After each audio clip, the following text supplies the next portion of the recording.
Oi, pessoal. Agora o assunto é ética profissional. Vou falar para vocês de um texto que eu também mandei semana passada, que é A Psicologia no Brasil, um ensaio sobre suas contradições, de Mitsuko Antunes, da PUC, né, de São Paulo, um texto de 2012, que vai ser o primeiro texto que a gente vai trabalhar nessa segunda unidade, que é a psicologia como ciência e profissão.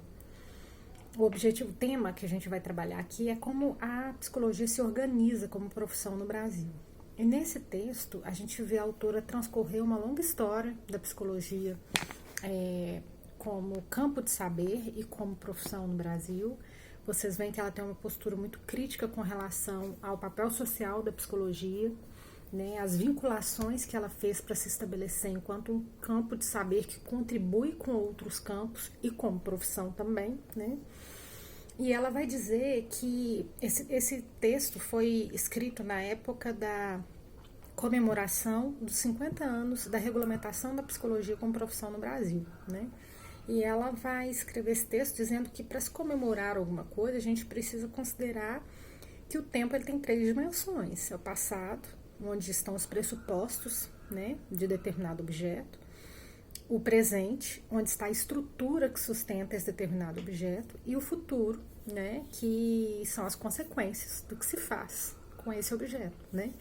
Então, a partir dessas considerações, ela vai analisar a história da psicologia no Brasil, repito, né? Não somente como prática profissional, mas também como construção de um campo de saber. Então, ela vai analisar através de alguns recortes históricos que ela faz, né? O primeiro recorte que ela faz é uma produção de saberes psicológicos no período colonial, né, até o século XIX. Então, é claro, não existia uma psicologia sistematizada nessa época, né, nem no Brasil, nem em lugar algum, mas nós temos a construção de um pensamento, de um modo de vida, em todas essas épocas que ela vai nortear, e aqui já acontece isso também, a gente tem a construção de um modo de vida que vai tanto demandar quanto produzir, né, uma forma de manejo, né, uma forma de lidar com as pessoas naquela época, com as situações às quais as pessoas eram expostas, né. Então, no período colonial, qual que era o contexto, né, o que acontecia no Brasil e no mundo naquela época? No mundo, nós temos uma expansão capitalista através das grandes navegações, e o Brasil, ele vai fazer parte dessa expansão comercial europeia como colônia de exploração, né? E aí, para ser uma colônia de exploração, né, onde o objetivo principal não é condicionar uma vida para as pessoas que estão ali, mas simplesmente extrair o que se puder extrair daquele local, é necessário um aparato repressivo, né? Algumas revoltas irão surgir, descontentamentos, né? Vão surgir de uma situação dessa natureza, e também para defender o território de invasões, né? Uma vez que esse espaço de onde se era extraído, né, o que se levava para Portugal, poderia ser um espaço, e foi, né, um espaço visado por outros países também. Então, havia um aparato repressivo para conter revoltas internas e invasões, e um aparato ideológico, né, uma formação ideológica da população naquela época para legitimar aquele contexto que era desejado, né, desejável pelas pessoas que produziam as riquezas aqui, né? Então, como que se dava esse aparato ideológico? Como que essas pessoas eram conformadas, né? Como essas pessoas eram educadas para viverem daquela forma, produzindo, né, a partir da colônia, através principalmente dos jesuítas, da Companhia de Jesus, né, uma companhia de padres jesuítas que vieram para o Brasil para poder produzir e difundir conhecimentos, né, que ajudavam a organizar a colônia, principalmente através da educação jesuítica, né. Os filhos dos colonos, né, eram educados, e os indígenas eram catequizados. Então, quem operava esse aparato ideológico eram os jesuítas nessa época. né? E essa prática ideológica jesuítica, a autora vai dizer que era a expressão de uma pedagogia repressiva, né? Baseada em preceitos morais, né, da época. Então, o que era moralmente desejável, o que era moralmente praticado na Europa, foi trazido para o Brasil, né, enquanto medida repressiva para manter, né, a colônia produtiva, né? Mas, ao mesmo tempo, ela cita um autor chamado Massimi, que num trabalho ele aponta um aspecto contraditório em algumas práticas da época, nessa psicologia, né, que surgia a partir dessas práticas pedagógicas, né, haviam também algumas ideias um pouco contraditórias para a época, né. Aí ele cita algumas que são algumas obras que tinham elementos de práticas psicoterápicas, né, era como se o indivíduo tivesse começando a ser cuidado, como se o indivíduo tivesse começando a ser olhado naquela época de uma forma mais individualizada. Estudos sobre a educação infantil, de que forma que as crianças poderiam ser educadas mais facilmente, articulações da prática médica com psiquismo, né? Então já tem um certo traço, né, de uma vinculação da medicina com o psiquismo aqui nesse momento, como se a medicina já tivesse algo a dizer sobre o psiquismo. A importância da educação para mulheres, que é uma das práticas mais revolucionárias, ela inclusive cita um autor, né, um padre que praticava, né, dessa ideia, compartilhava dessa ideia de educação das mulheres, que inclusive foi expatriado, voltou para Portugal, porque as ideias dele não eram aceitas. Então, ela diz de uma hegemonia das práticas jesuítas, tanto na educação dos colonos quanto na catequese dos índios, e essa prática era moralmente, né, forte e era de um aparato ideológico necessário para manter a colônia producente, mas ao mesmo tempo algumas ideias um pouco contraditórias a esse modelo hegemônico também tinham lugar, né? Já no século XIX, né, avançando um pouco no tempo, o contexto eram transformações econômicas, sociais e políticas pós-independência do Brasil, né? Quando o Brasil deixa de ser oficialmente essa colônia portuguesa, ele passa a ser, né, um país, né, um império ali pós, né, o processo de colônia. Quando ele tem independência, tem muitas transformações econômicas, sociais, políticas acontecendo no Brasil, e são necessários novos quadros repressivos para poder lidar com os intensos problemas sociais que vêm nessa época. Tivemos uma mudança na sede do país, né, na sede do governo, não industrialização, mas um desenvolvimento urbano muito forte em cidades que antes não haviam, e isso gerava uma série de transtornos, uma série de mudanças na vida daquelas pessoas, que era tratado muitas vezes na base da repressão, né? E aí nós temos essa transformação ocorrendo, e qual que é o principal agente que vai controlar esses problemas surgidos naquela época? A educação novamente, mas não através dos padres jesuítas, mas através da criação de cursos superiores, impressão de livros, criação de instituições de ensino. Tudo isso começa a ser implementado nessa época como uma forma de controle social, né? E onde que entram os saberes psicológicos aí? Né? Eles estavam em alta, com uma forte vinculação institucional e as preocupações com essas questões sociais de interesse médico e pedagógico, né? Lembrando que no século XIX também foi a época onde surgem aqueles estudos, aquela preocupação com as motivações dos crimes, né, que a gente fala na aula de jurídica, né? Então há uma preocupação com transformações sociais e com problemas sociais provenientes dessas transformações, que fazem com que a psicologia seja chamada tanto pela medicina quanto pelo direito e também pela pedagogia, para poder servir como um campo de conhecimento a ser explorado, né, para poder implementar técnicas de controle, segundo a autora, né? Então, aqui surge a medicina social pautada na ideia de higienização social e eliminação das desordens, né? Os principais alvos dessas práticas deixam de ser os indígenas, que eram alvo dos jesuítas, e passam a ser os afrodescendentes, né?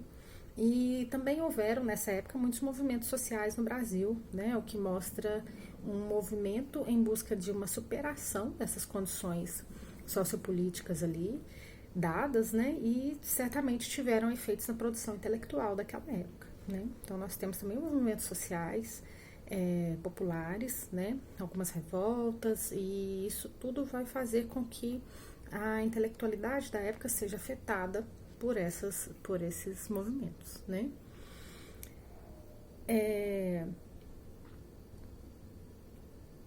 Andando um pouco mais, né?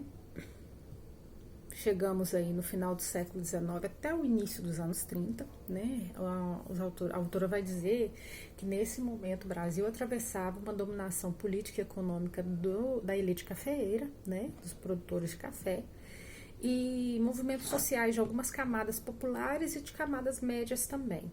Dessas camadas médias, os intelectuais, eles foram muito responsáveis pela confirmação da psicologia como um campo de conhecimento, né? Então, a partir das revoltas, a partir de alguns movimentos sociais por parte de intelectuais da classe média, a psicologia também foi tomada de uma forma mais séria como campo do conhecimento, né? Nesse lugar, nesse momento, a gente vê uma ênfase muito grande no desenvolvimento urbano, né? A busca de um novo homem, um novo modelo de homem adequado aos novos tempos, né? Isso tudo era buscado e a psicologia foi pensada para se dar acesso a essa nova realidade, para se construir esse novo homem, né? Então, a psicologia, nessa época a gente fala de saberes psicológicos, né? Já há uma Constituição brasileira de saberes psicológicos, sob forte influência francesa, russa, americana e alemã, né? Nós temos vários estudantes brasileiros que se deslocam para a Europa, estudam na Europa e voltam com as ideias de lá, dos Estados Unidos também, né? Vêm para o Brasil, pessoas de um poder aquisitivo que possibilitava isso, né? Nós temos a comunicação, por exemplo, dessa época de médicos brasileiros com Freud, né, na Áustria. Então, nós temos, inclusive, esse tipo de intercâmbio, né, o que faz com que os saberes psicológicos brasileiros já estivessem, sim, em construção nessa época, né, segundo o autor, é possível dizer. Mas ainda não como prática intervencionista, né, a gente tem nesse momento a construção de saberes psicológicos, mas ainda não há uma prática de intervenção da psicologia no Brasil. Isso vai acontecer mais tarde, né? Através de contribuições no campo da medicina, da pedagogia. Por exemplo, a pedagogia nova, né, que é uma proposta educacional dessa época, década de 30, né, para frente, ela já tem um forte embasamento psicológico, né? Então, daí, para se constituir a psicologia como um campo de intervenção, foi um passo dado, né? Porque já se percebia na pedagogia que a psicologia poderia ser usada, né, para fins educacionais, né? Andando um pouco mais, a autora já vai falar, né, do processo de consolidação da psicologia no Brasil. O contexto para isso, né, foi a implantação do processo de industrialização, principalmente da década de 50 para frente, né, de 30, 50 para frente, uma forte industrialização no Brasil e novas relações sociais que vieram daí, né. E aí, novamente, a gente vê a educação, né, principalmente fundamentada pela psicologia, buscando ser um instrumento de transformação social a partir dessas demandas de uma nova sociedade, de um novo país, né. Aí a gente já vê a expansão do ensino da psicologia, não somente em escolas normais voltadas para professoras, mas também cursos superiores de pedagogia, filosofia, né, a psicologia já entra nesses cursos superiores também. Aumento de publicações e pesquisas sobre psicologia e seus campos de atuação. E a gente já vê também outras áreas demandando a presença da psicologia, a organização do trabalho e a clínica, né? Nesse momento há uma grande demanda social para a psicologia enquanto ciência e técnica para uma sociedade em transformação E os testes eram considerados nessa época a técnica por excelência, né? Um grande desenvolvimento de testes, né? A gente sabe o quanto que desde a Primeira e Segunda Guerra Mundial vários testes foram implementados muito fortemente, muito desenvolvidos, né? Então os testes eram utilizados principalmente no âmbito da organização, da clínica e da educação, né? Finalmente, a autora vai falar sobre a psicologia como uma profissão regulamentada. Essa regulamentação se dá em 1962, né? O texto é de 2012 está comemorando essa data, né? E nessa época houveram vários protestos de médicos, né? Que pleiteavam que o exercício da psicoterapia somente pudesse ser feito por quem tivesse título de medicina. E a autora faz uma analogia com o ato médico, né? Que é uma prática contemporânea nossa, um projeto que foi aprovado, né? O ato médico é uma realidade em que os médicos, aos médicos está outorgado o direito de definir, através de convênios, né? Principalmente, como vai se dar o acompanhamento psicológico de um paciente, né?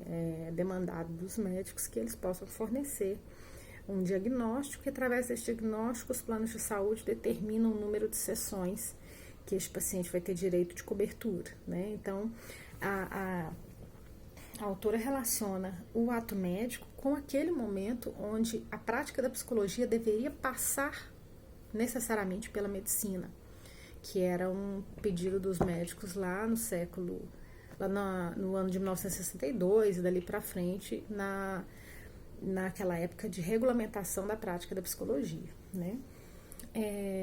Um outro ponto que elas falam a partir da década de 60, mais precisamente de 1962, 68, é uma proliferação dos cursos de psicologia com condições acadêmicas precárias, principalmente a partir da reforma universitária de 68, que além de abrir indiscriminadamente os cursos de psicologia para empresas privadas, né, que não respeitavam critérios, né, para elaboração desses currículos, não seguiam critérios mínimos para a formação dos psicólogos. Além disso, ainda houve uma forte repressão de movimentos estudantis.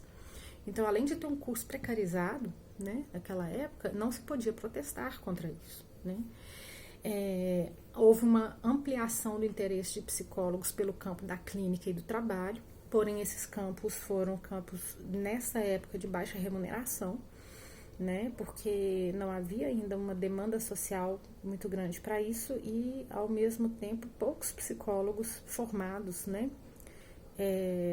de forma, né, com qualidade para poder exercer essas áreas, né? Então, uma baixa remuneração naquela época.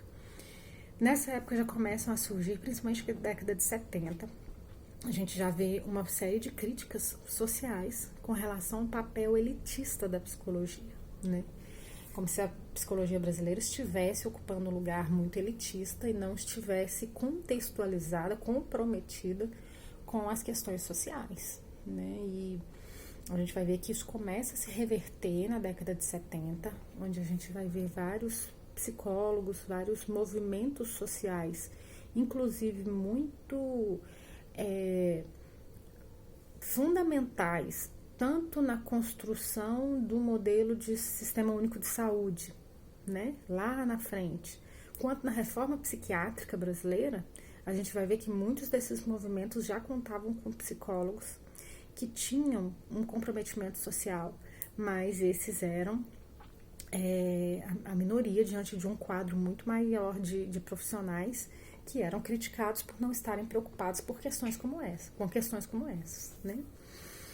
E aí, a partir do momento que a psicologia é organizada como categoria, né, quando se cria o sistema conselhos, né, e se reconhece a profissão psicólogo, né, como sendo uma categoria profissional, aí a gente vê uma mudança desse quadro, né? Aí a autora fala que foi muito relevante para transformar a psicologia, fomentar críticas e debates sobre o que é o papel social da psicologia, né? Nós trabalhamos para quem, né? Servimos a quem, qual que é o nosso comprometimento, né? Será que a gente está prestando nosso serviço para a maioria da população brasileira mesmo? Quem é essa população brasileira? Será que a gente está chegando lá, né? e buscando, né, se direcionando para uma psicologia calcada na realidade e na ciência, né? Então é isso. Espero que vocês tenham gostado desse texto também. Vou enviar para vocês amanhã, como eu já disse no vídeo do Jurídica, eu vou mandar o texto para a semana que vem. E espero que vocês continuem se cuidando. Um abraço.